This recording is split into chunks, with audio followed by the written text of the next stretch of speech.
नमस्कार, आदाब, सत श्री अकाल, बच्चे, बूढ़ों, बुजुर्गों, जवानों। शुरू करते हैं आज का पोल खोल। किशोर दा का एक बहुत ही प्यारा और समाज को प्यार और भाईचारे का संदेश देने वाला गीत है।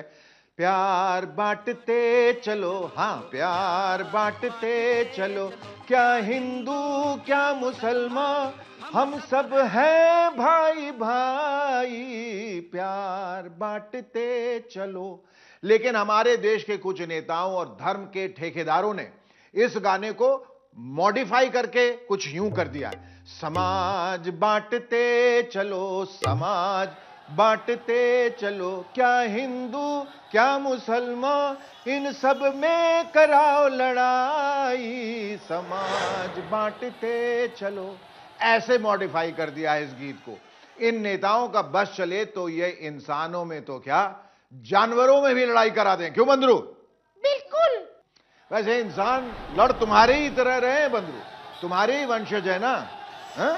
शायद इसलिए आप भी खुद ही देख रहे होंगे कि पूरे देश में क्या हो रहा है।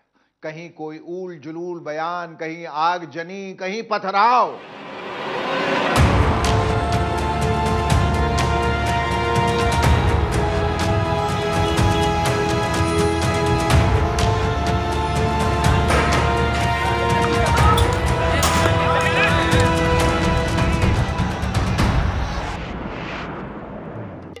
दोस्तों, पिछले शनिवार को मैंने आपसे कहा था कि नेता अक्सर अपनी पोल खुद ही खोलते रहते, हमें भी खोलने की जरूरत नहीं पड़ती। लेकिन आज बड़े अफसोस के साथ मुझे यह कहना पड़ रहा है कि कई बार पब्लिक की पोल भी अपने आप खुल जाती। मुझे और बंदरू को भी खोलने की जरूरत नहीं पड़ती। हमारे देश की पब्लिक को धर्म के नाम पर कितनी आसानी से भड़काया जा सकता है, आपस में लड़ाया जा सकता है, यह आप देख ही रहे हैं। क्या कोई भी धर्म किसी की जान लेने की शिक्षा देता है? क्या कोई भी धर्म दूसरे धर्म का अपमान करने की शिक्षा देता है? क्या कोई भी धर्म कहीं पथराव करने, आग लगाने की शिक्षा देता है? क्या भगवान श्री राम ये कहते हैं कि दूसरे समुदाय के धार्मिक स्थलों के आगे हथियार लहराते हुए भड़काऊ नारे लगाओ? क्या अल्लाह ये कहता है कि मेरी इबादत करते ही, जुम्मे की नमाज अदा करते ही बाहर निकलकर आग लगाओ? क्या ऐसा कहते हैं? बताओ बंदरू, क्या वो ऐसा कहते हैं? नहीं, बिल्कुल भी नहीं। इस वक्त देश में जो कुछ हो रहा है, क्या उसे देखकर कोई भी सच्चा देशभक्त खुश हो सकता है क्या? बिल्कुल भी नहीं। शायद इसलिए आरएसएस प्रमुख मोहन भागवत को कहना पड़ गया कि बस बहुत हो गया, अब और नहीं। ज्ञानवापी के बारे में हमारी कुछ श्रद्धाएं हैं, परंपरा से चलती आई, हम कर रहे, ठीक है, परंतु हर मस्जिद में शिवलिंग क्यों देखना? तो भाई वो भी एक पूजा है, ठीक है, बाहर से आई है, लेकिन जिन्होंने अपनाई है वो मुसलमान, वो बाहर से संबंध नहीं रखते, ये उनको भी समझना चाहिए। अपनी संविधान सम्मत न्याय व्यवस्था को पवित्र सर्वश्रेष्ठ मानकर उसके निर्णय हमको पालन करने चाहिए। आप जानते ही हैं कि मोहन भागवत जी को यह बयान क्यों देना पड़ा। वाराणसी की ज्ञानवापी मस्जिद वाले मामले के बाद देश के कई और धर्म स्थलों और स्मारकों के बारे में भी ऐसी ही बातें कही जाने लगी। कुछ ने तो बढ़कर यहां तक कह दिया। देखिए, हरियाणा बीजेपी के एक छुट भइये नेता का यह ट्वीट। शायद इसलिए भागवत जी को कहना पड़ा कि बस बहुत हो गया, अब रुक जाओ। भागवत जी की सलाह से 4-5 दिन पहले बीजेपी की प्रवक्ता नुपुर शर्मा ने पैगंबर साहब पे जो गंदा और गलत बयान दिया, और उनकी पार्टी के दूसरे नेता नवीन कुमार जिंदल ने जो ट्वीट किया, उन्हें दोहराने की जरूरत नहीं है। नुपुर शर्मा को गिरफ्तार करो, की शान में गुस्ताखी बंद करो। फिलहाल पार्टी ने दोनों को सस्पेंड और निष्कासित कर दिया है, और नुपुर शर्मा के खिलाफ दिल्ली समेत देश के कई हिस्सों में एफआईआर भी दर्ज हो चुकी है, और कानून के हिसाब से उन पर कार्रवाई भी होगी। लेकिन इसके बावजूद भी देश के कई राज्यों में कुछ और लोग आगजनी और पथराव कर रहे हैं। कुछ नेता भड़काऊ भाषण दे रहे हैं। कोई कहेगा अगर तुम्हारे कोई गाल पर थप्पड़ मारे तो दूसरा गाल पेश कर दो। मैं कहूंगा नहीं, तुमने अगर थप्पड़ मारा तो गफलत से मारा, दूसरा मारने के लिए हाथ उठाओगे तो पंजा पकड़ लूंगा, दबा के याद रखो। ओवैसी साहब, मैं आपसे यही दरख्वास्त करना चाहता हूं कि गाल पेश करने वाली ये मिसाल हमारे उन्हीं राष्ट्रपिता महात्मा गांधी जी ने दी थी जिन्होंने अल्पसंख्यकों के अधिकारों के लिए अपनी जान तक दांव पे लगा दी थी। उन्हीं महापुरुषों के दिए संविधान और कानून की बदौलत आज आप हैदराबाद से सांसद हैं और अपनी पार्टी के प्रेसिडेंट हैं। अगर भारत में भी संविधान के बजाय आंख के बदले आंख वाला तालिबानी कानून लागू होता तो क्या यह सब हो पाता? इसलिए प्लीज अपने समर्थकों को भी समझाइए कि कानून अपना काम करेगा। और यही मैं सांसद प्रज्ञा ठाकुर जी से भी कहना चाहता हूं कि भारत सबका है, इसलिए प्लीज संविधान का पालन कीजिए और ऐसे ऊल जलूल बयान मत दीजिए। भारत है ये हिंदुओं का है, भारत है ये हिंदुओं का है। देख ली अपने दो माननीय सांसदों की वाणी। इस सारे झगड़े को देखकर मुझे क्या लगता है पता है बंदरू? क्या? मुझे लगता है बंदरू कि अगर किसी दिन दुनिया से सारे धर्म खत्म भी हो गए ना, तो भी इंसान लड़ने की कोई और वजह ढूंढ लेगा, और अगर कोई वजह न भी मिली तो बेवजह ही लड़ लेगा। इसलिए हम तो हाथ जोड़कर यही कहेंगे, रघुपति राघव राजा राम, पतित पावन सीताराम, ईश्वर अल्लाह तेरो नाम, सबको सन्मति दे भगवान। भाई, चाहे कांग्रेस हो या शिवसेना हो, इसके नेताओं को अंक गणित या अरिथमेटिक्स की पढ़ाई फिर से पढ़ने की सख्त जरूरत है। ऐसा विवादास्पद बयान क्यों दे रहे हो क्यों ना शिवरू? तू? अरे भाई, जिस तरह राज्यसभा चुनाव में हरियाणा में कांग्रेस और महाराष्ट्र में शिवसेना के उम्मीदवार हारे, उससे तो यही लगता है कि इनके कई नेता ठीक से जोड़ घटाओ या गुणा भाग भी नहीं जानते। इसी चक्कर में हरियाणा में 2 कांग्रेस का उम्मीदवार हार गया और महाराष्ट्र में शिवसेना का।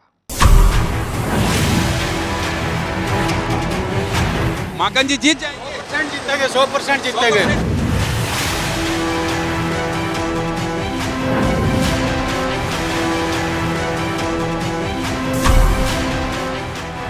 बंदरू, ये जो राज्यसभा चुनाव होते हैं ना, वो जोड़ घटाव के नियमों के मुताबिक होते हैं। यानी जो पार्टी चुनाव लड़ने जा रही है उसको मालूम होना चाहिए कि उसके पास कितने विधायक हैं या कितने विधायकों के वोट उसे मिलने वाले हैं। अगर जीत के लिए जरूरी विधायकों में कुछ या एकाध संख्या कम है तो पहले से ही यह पता लग जाना चाहिए कि दूसरी पार्टी से या निर्दलियों में से किसको अपने पाले में लाया जा सकता है या कौन अपने पाले से भाग सकता है। एक तो होती है कागजी गिनती और दूसरी होती है असल गिनती, जिसमें भाग जाने वाले या भगा कर लाए जा सकने वाले विधायकों का कैलकुलेशन साफ साफ होना चाहिए।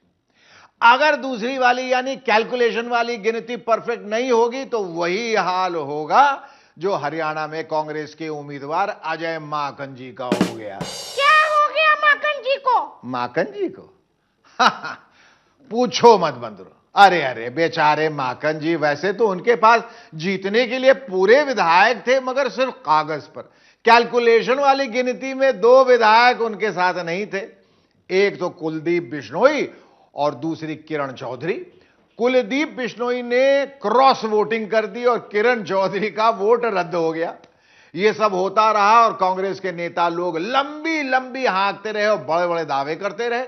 राजीव शुक्ला से लेकर दीपेंद्र हुड्डा तक सब सुनिए डींगे।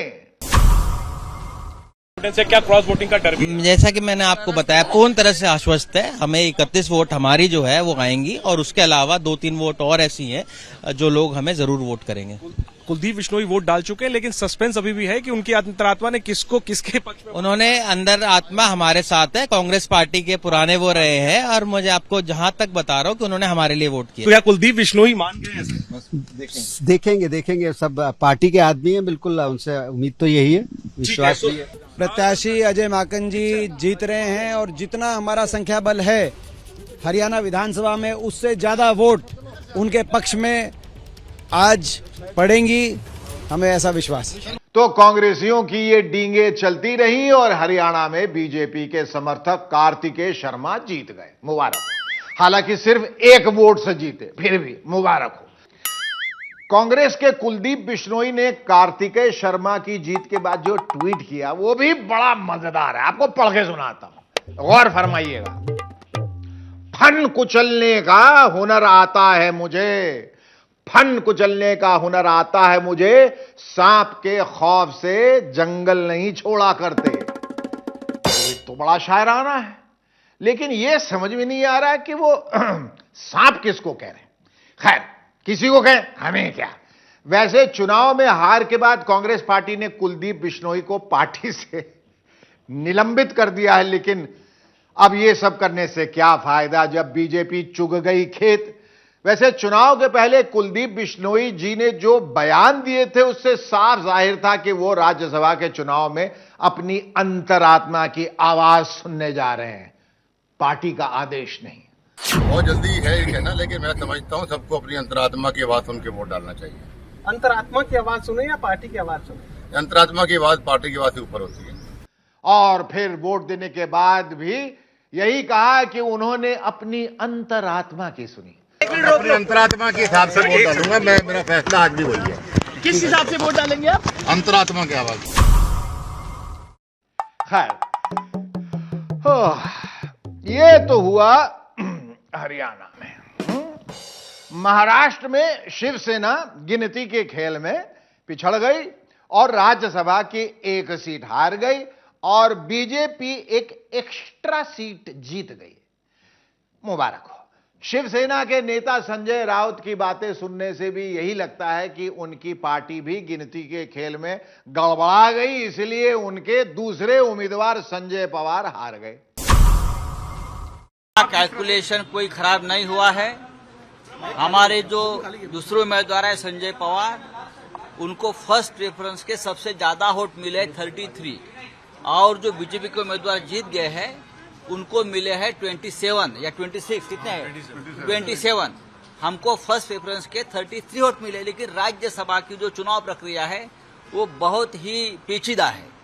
तो इस प्रकार से सेकंड प्रेफरेंस वगैरह वोटों की गिनती जब हो गई तो उनको आगे बढ़त मिली। लेकिन इसके बावजूद लगता नहीं कि शिवसेना के कार्यकर्ताओं को, खासकर महिला कार्यकर्ताओं को कोई फर्क पड़ा है। वो अभी भी एक शानदार नारा लगा रही हैं, चम्मच के मुंह में जीरा है, उद्धव ठाकरे हीरा है। अरे चम्मच में जीरा है, उद्धव साहब हीरा है। अरे चम्मच में जीरा है, उद्धव साहब हीरा है। इसको कहते हैं स्पिरिट। जी, शिवसेना के कार्यकर्ताओं का स्पिरिट। खैर, मैं गणित की बात कर रहा था। वैसे आपको यह भी बता दूं कि कांग्रेस में भी कुछ ऐसे लोग हैं जो गिनती में माहिर हैं, लेकिन अपने लिए। मसलन कांग्रेस के प्रवक्ता रणदीप सुरजेवाला को ही लीजिए। पता नहीं आप लोगों ने गौर किया है या नहीं, सुरजेवाला जी रहने वाले हैं हरियाणा के, लेकिन राज्यसभा चुनाव लड़ने पहुंच गए राजस्थान, और दिल्ली के अजय माकन को पहुंचा दिया हरियाणा। क्यों? इसलिए कि सुरजेवाला जी को अंदेशा था कि हरियाणा में गणित गड़बड़ा सकता है। पुराने हरियाणवी हैं, इसलिए वहां के विधायकों के स्टाइल से परिचित हैं। आखिर हरियाणा आया राम गया राम का राज्य राज। क्या समझा बंदरो? मतलब? अरे मतबल रात में विधायक जी किसी पार्टी में दल बदल करके आए और सुबह होते होते दूसरी पार्टी में खसक लिया। एक ही दिन में 3 पार्टी बदलने का इतिहास रहा हरियाणा में। वहां के विधायक बड़े डायनामिक होते हैं। देखिए सुरजेवाला जी की डायनामिक हैप्पीनेस। ये जीत है श्रीमती सोनिया गांधी जी, श्री राहुल गांधी के नेतृत्व की। ये जीत है अशोक गहलोत सरकार की।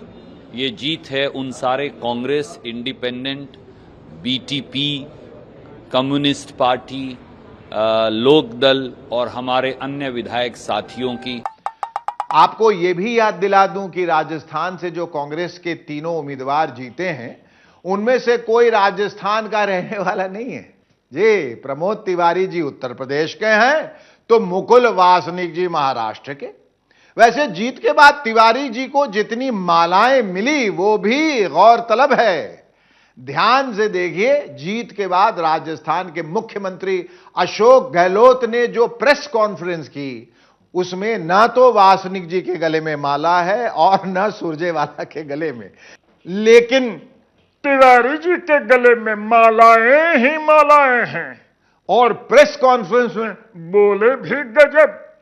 भारतीय जनता पार्टी शानदार इतिहास जो था राजस्थान का, त्याग का, बलिदान का, तपस्या का, उसे एक पूंजीपत के सहारे खरीदना चाहती थी और राजस्थान ने बता दिया हम झुक नहीं सकते, बिक नहीं सकते। तिवारी जी आप छा गए और आपके गले में पड़ी फूलों की मालाएं भी छा गईं। बोले तो एकदम गजब ढा गईं, लेकिन इतनी मालाओं का जुगाड़ आपने कैसे किया तिवारी जी? बताइए ना, आपको माला की कसम। बोलिए। कहते हैं कि दूध का जला छाछ भी फूंक फूंक कर पीता है, लेकिन अफसोस कुछ लोग ऐसे होते हैं जो दूध से बार बार जलते रहते हैं, बार बार जलते रहते हैं, लेकिन दूध को फूंक मार कर नहीं पीते। यानी काम करने से पहले ध्यान ही नहीं देते कि वो कर क्या रहे हैं। किसकी बात कर रहे हो शेखर? कंगना रनौत की। कंगना रनौत ने फिर एक नया कांड कर दिया। पिछले वाले कांडों से भी बड़ा कांड, कतर कांड।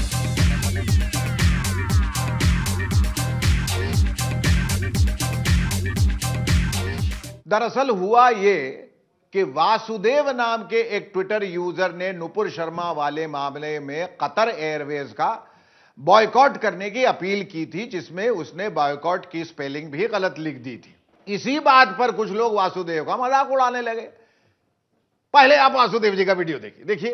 कतर ने वहां पे रहने वाले भारतीयों को नौकरी से निकालना शुरू कर दिया, तो मैं आपसे कहना चाहूंगा कि आप भी कतर के सामान का बहिष्कार करिए, कतर एयरलाइंस का बहिष्कार करिए पूर्ण तौर से, क्योंकि जैसे को तैसा का जवाब दिया जाना जरूरी है। ईंट का जवाब पत्थर से मिलेगा। इसके बाद किसी ट्विटर यूजर ने कतर एयरवेज के सीईओ अकबर अल बकर के एक पुराने बकर यानी इंटरव्यू के साथ छेड़छाड़ वाला एक वीडियो शेयर कर दिया और कहा कि अकबर अल बकर ने यह इंटरव्यू वासुदेव के बॉयकॉट की अपील के जवाब में दिया है।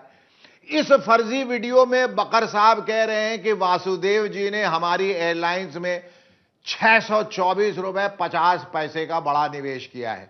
अगर वो हमारी एयरलाइंस का बॉयकॉट कर देंगे तो हम तो बर्बाद हो जाएंगे, वगैरह वगैरह। I cancelled all my meetings and straight away flew to Qatar because our biggest shareholder Vasudev.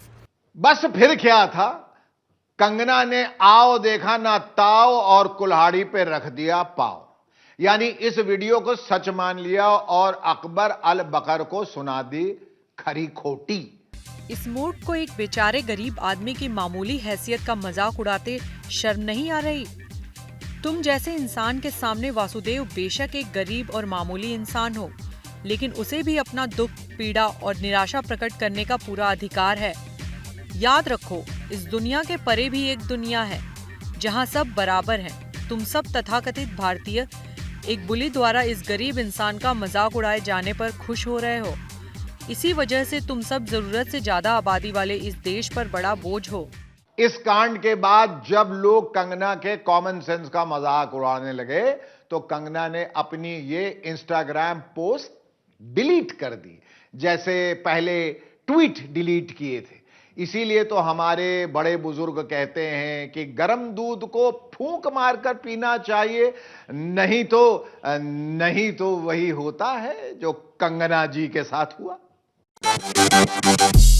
तो हुजूर, आज के पोल खोल में बस इतना ही। अगला वार अगले शनिवार को आप लोगों से एक बार फिर मुलाकात होगी अपने प्रिय प्यारे बांगड़ू स्वीट हार्ट बंदरू के साथ। तब तक के लिए मुझे इजाजत दीजिए। आदाब, नमस्कार।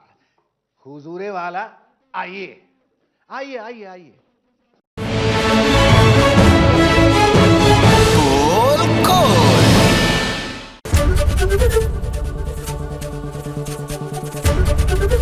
ABP News, आपको रखे आगे।